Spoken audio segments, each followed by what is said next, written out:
नमस्कार मित्रांनो, स्वागत आहे तुमचं आताच्या ब्रेकिंग न्यूजमध्ये.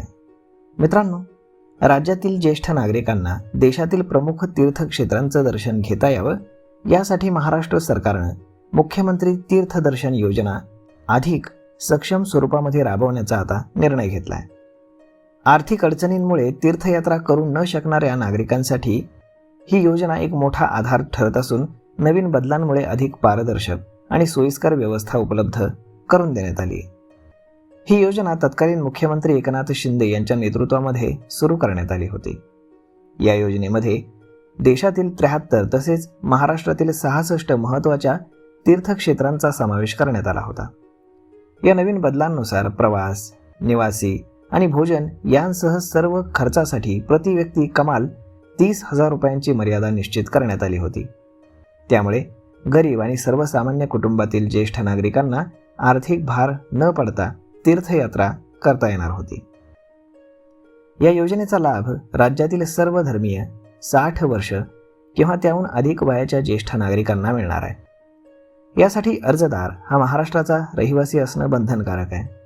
तसेच कुटुंबाचं वार्षिक उत्पन्न हे 2.5 लाख रुपयांपेक्षा जास्त नसावं अशी अट सरकारकडनं ठेवण्यात आली.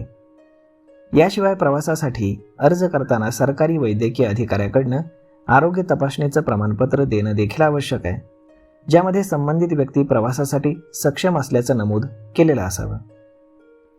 ज्या अर्जदारांची पूर्वी लॉटरीमध्ये निवड झाली होती परंतु त्यांनी प्रवास केला नाही, त्यांना पुन्हा या योजनेमध्ये संधी दिली जाणार नाहीये.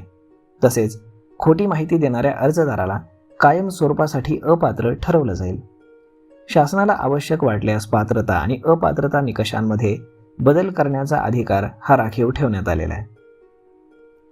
या योजनेसाठी अर्ज ऑनलाईन पद्धतीनं पोर्टलवरती किंवा मोबाईल ॲपमधून किंवा सेतू सुविधा केंद्रामार्फत करता येणार आहे. अर्जासोबत आधार कार्ड, रेशन कार्ड, अधिवास प्रमाणपत्र किंवा जन्म दाखला, सोबतच उत्पन्नाचा दाखला, वैद्यकीय प्रमाणपत्र आणि पासपोर्ट आकाराचे फोटो सादर करणं आवश्यक आहे. ऑनलाईन अर्ज न करता येणाऱ्या नागरिकांसाठी सेतू केंद्रावरती मोफत सुविधा उपलब्ध करून देण्यात आली आहे. लाभार्थ्याची निवड ही जिल्हास्तरीय समितीद्वारे केली जाणार आहे.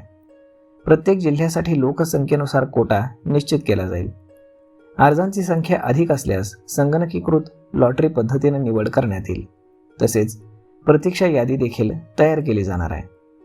प्रवास व्यवस्थेसाठी अधिकृत पार्टनर कंपन्या आणि Indian railway catering and tourism corporation यांच्यासारख्या नोंदणीकृत संस्थांची निवड निविदा प्रक्रियेद्वारे केली जाईल.